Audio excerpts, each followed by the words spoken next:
Dentro de lo que cabe en nuestra comprensión humana, la cordura suele ser el símbolo predominante de una sociedad estable. El límite de nuestro control y la forma en que solemos convivir con nuestra rutina habla por nosotros mismos y nos cataloga como seres pensantes que día a día vamos construyendo a nuestro alrededor. Todos tenemos un papel y nuestra existencia justifica eso. Pero, ¿qué ocurre con la demás estirpe que se piensa es única en su especie? ¿Qué sucede cuando el libertinaje se confunde y se utiliza como excusa para cometer las acciones más escandalosas posibles?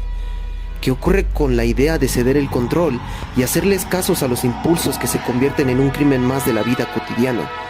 De esa forma no solo veremos el surgimiento de un individuo peligroso para ti y para mí, sino también para nuestra historia misma como especie, porque entre seres pensantes y superiores que hoy en día superamos a cualquiera, también nos asesinamos.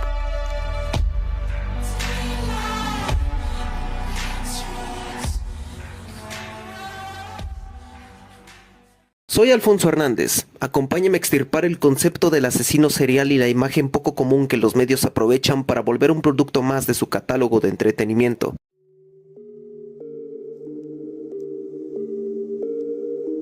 Dentro de 4 episodios estaremos analizando la forma en que un criminal se presenta ante nuestros ojos, gracias al espectáculo y al morbo que ya germina en el corazón del televidente y, por ende, del individuo común. Bienvenidos a Monstruo, se nace o se crea, un podcast donde el crimen es ciencia y entretenimiento.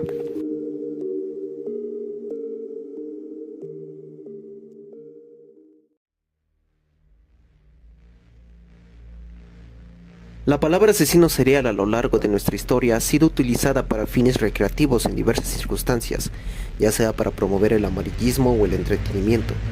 Justo en ese momento juega el morbo y la curiosidad por saber quién es ese individuo que se atreve a dañar al prójimo de una forma sádica y cruel, catalogándolo más como una especie para exhibirse que por una persona la cual necesita más ayuda de la estipulada en el campo de la psicología. Pero este asunto se evaluará más tarde. En este primer episodio nos adentramos más en este término. ¿Qué es un asesino serial? ¿Cuál es el perfil más característico que se le conoce y cuántos tipos de criminales existen y que se conozcan hoy en día?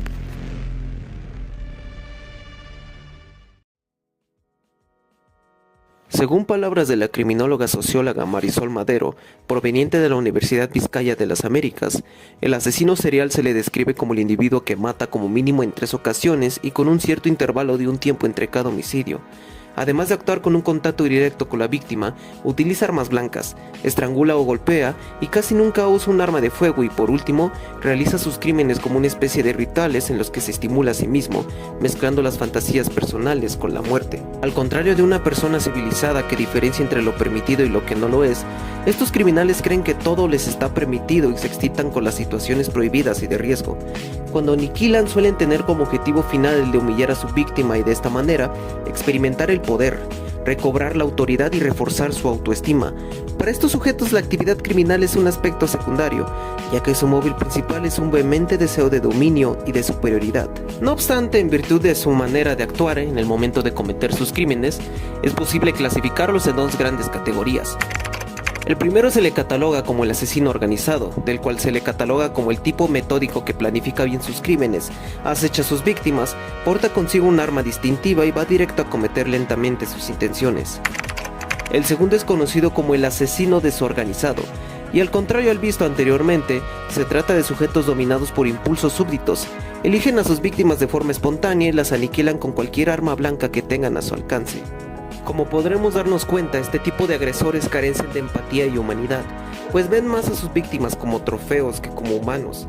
A través de su psique, la mayoría carecen de una interacción social y solo se basan a través de su narcisismo y tendencia violenta, justo como lo explica la psicóloga Diana Sepúlveda, psicóloga encargada del campo criminal. Así es, como se aclaró anteriormente, cada caso es único, porque guarda ciertos factores que solamente el perpetrador conoce. Sin embargo, sí existen diversas especificaciones que se pueden identificar en el comportamiento criminal. Por ejemplo, muchos asesinos seriales exhiben rasgos de personalidad antisocial, falta de empatía, son manipuladores, narcisistas, tienen tendencias hacia la violencia, les gusta ver violencia, pueden mostrar una marcada falta de remordimiento o culpa por sus acciones y tener una gran tendencia a la manipulación y la mentira.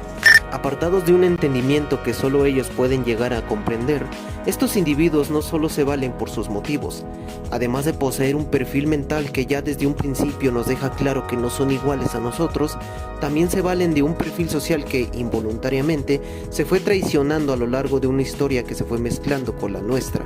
Atención, las siguientes características no reflejan el perfil real de un asesino serial, pero sí retratan la identidad más romantizada y vista por el juicio de las masas de un criminal promedio.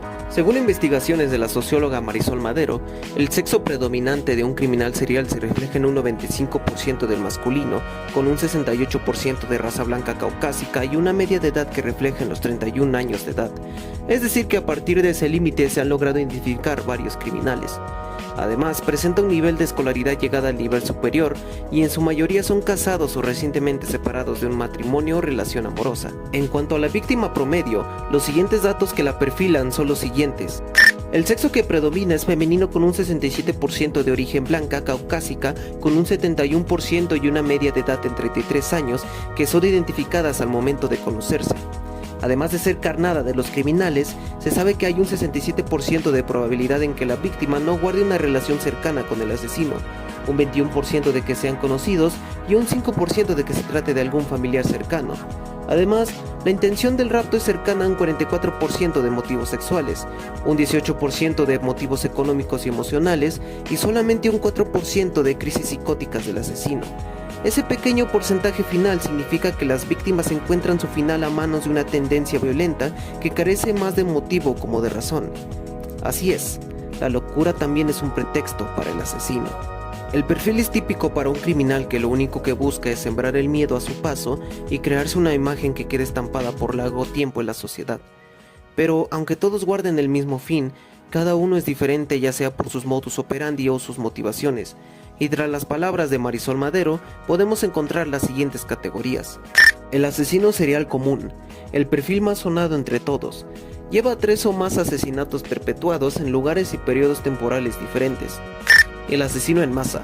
Comete múltiples asesinatos en una ocasión aislada y en un solo lugar. Estos ejemplos los podemos notar en masacres de masa como los de Columbine o el ocurrido en el Metro Hidalgo en el año 2009. El asesino en masa con tendencia al suicidio lleva 3 o más asesinatos, contando la del propio perpetrador. Estas acciones son más cometidas en tiroteos generados en espacios cerrados, como el cometido en una primaria de Monterrey en 2007, suscitado por un alumno que después de sus crímenes decidió acabar con su vida en el acto. El asesino en masa familiar lleva 4 o más asesinatos, carente de un intento de suicidio del agresor. A partir de aquí se les puede categorizar como auténticos asesinos seriales que guardan un modus operandi personal. Ejemplos los veremos más adelante en los siguientes episodios. El asesino sensacionalista o el llamado spree killer comete múltiples asesinatos en distintos lugares, pues difieren de su periodicidad entre horas, días y semanas.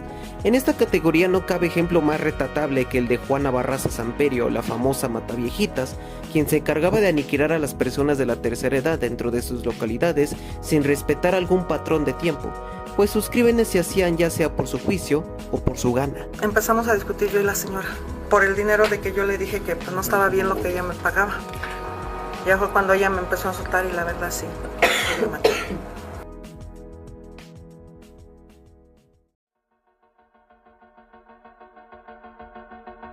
Ya hemos plasmado el típico perfil de un criminal serial y la forma en que pueden cometer sus asesinatos, desde motivos personales que usan como excusa hasta desviaciones psíquicas que pueden llevarlos a cometer una locura contra el propio prójimo. Sin embargo, no sabemos qué ocurre dentro de esa psique tan oscura que solo uno mismo puede sentir y explicar. La forma en que se moldea la locura del criminal y las tendencias que lo orillan a cometer actos que solo el mismo criminal puede ilustrarlo a su manera. ¿De qué forma podemos atrevernos a juzgar si aún no nos atrevemos a entrar a su mente destronada? ¿Qué ocurre dentro de esa mente tan caprichosa consigo misma, mientras la víctima grita y el actor disfruta? Acompáñame en el próximo episodio de Monstruo, se nace o se crea, en el cual veremos el perfil psicológico de un asesino serial, teorías, hipótesis y un conjunto desconocido que puede ser la principal motivación del criminal.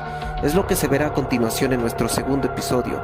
Adéntrate dentro de ese mundo oscuro que solo nosotros como individuos nos atrevemos a conocer y aceptar.